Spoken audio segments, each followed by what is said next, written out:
عالم عرب میں ایک مشہور واقعہ جس نے صبر ایوب کی یاد تازہ کر دی. ویسے تو میڈیکل سائنس کے اندر 19 سال 20 سال کے کومے کی ہسٹری موجود ہے کہ 19 سال بعد بندہ کومے سے واپس آیا ہو. یہ ہسٹری موجود ہے. یہ بند کر دیں یار, یہ ہسٹری موجود ہے. لیکن عالم عرب میں, سعودی عرب میں یہ اخبارات میں خبر چھپی کہ ایک بندہ 14 سال کومے میں رہا. اس کی بیوی اور اس کا ایک بچہ ہر روز ہسپتال میں 2 دفعہ آتے تھے. جو ملاقات کا ہسپتال میں ٹائم ہوتا تھا وہ روزانہ آئے. 14 سال کے اندر انہوں نے ایک ناگا نہ کیا.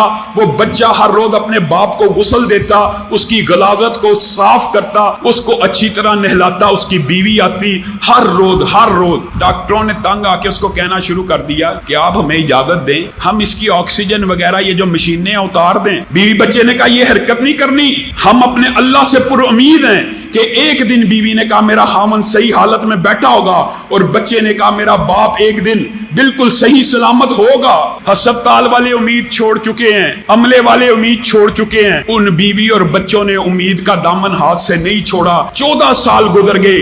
14 سال بعد بیوی ایک دن ہسپتال میں داخل ہوئی. کیا دیکھا؟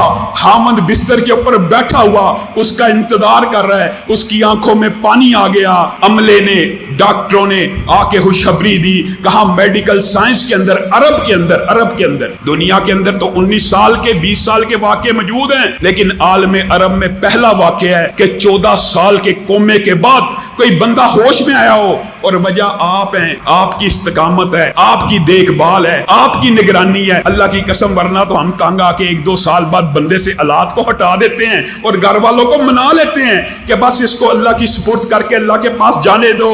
تم کیا عمل کرتے تھے؟ بیوی نے کہا میں گھر جا کے اپنے رب سے دعا کرتی تھی, اللہ ایک دن میری زندگی میں ایسا لانا کہ میں اپنے خامن کو اپنی آنکھوں سے تندرست دیکھوں, اور یہ میرا جو بچہ ہے یہ محلے کے غریبوں کے اندر خیرات اور پیسے کو تقسیم کیا کرتا تھا, اور ان کو پیسے دینے کے بعد کہتا تھا میرے باپ کے لیے دعا کرو کہ میری زندگی میں ایک مرتبہ میرے سر کے اوپر شفقت سے ہاتھ پھیرے. آج ان دعاؤں کا نتیجہ ہے, اور ان غریب آدمیوں کی اور لوگوں کی اور اس خیرات کا نتیجہ ہے کہ تم دیکھ رہے ہو میرا خامن زندہ سلامت بالکل صحیح حالت میں موجود ہے.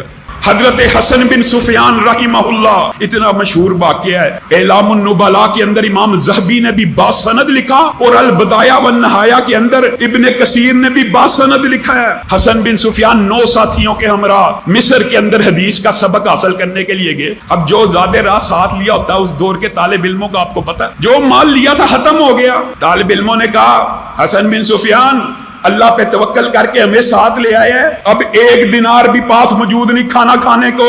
اٹھ اور لوگوں سے امداد کی اپیل کر, محلے میں نکل, پیسے مانگ. حضرت حسن بن سفیان کے دل کو چوٹ لگی کہ میرے ساتھی جو حدیث کے طالب علم ہیں ان کا توکل اللہ سے اٹھ رہا ہے. کہا ٹھہرو, مجھے 2 رکعت نماز کو ادا کرنے دو. 2 رکعت نماز ادا کی. اللہ رب العزت کی بارگاہ میں گڑ گڑائے, روئے. دروازے پہ, مسجد کے دروازے کے اوپر دستک ہوئی. امیر, مشہور امیر گزرے, امام احمد بن ابو العباس الترکی کا قاصد آیا ہے. کیا لے کے آیا ہے؟ 9 تھیلیاں لے کے آیا ہوں. 9 تھیلیاں کس لیے؟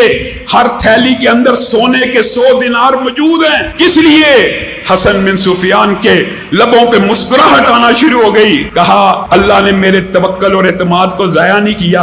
اللہ کی قسم میں لوگوں کے سامنے در کے آگے, ہر ایک کے آگے ہاتھ نہیں پھیلا سکتا تھا. میرے دل میں خیال آیا کیوں نہ اس کے آگے ہاتھوں کو پھیلاؤں. کہاں ہر بندے کے سامنے ہاتھ کو پھیلاؤں گا, آج اس حکم الحاکمین کے سامنے ہاتھوں کو پھیلاتا ہوں. دیکھو کتنی عظیم مدد آئی. اور پوچھا ابو العباس ترکی کو ہمارا خیال کیسے آیا؟ کہا آج ہی دوپہر کلولے میں سو رہے تھے کہ حسن بن سفیان اور اس کے 9 ساتھی مسجد کے اندر بیٹھے تیری مدد کا انتظار کر رہے ہیں, اور تو ان کی خدمت سے غافل ہے.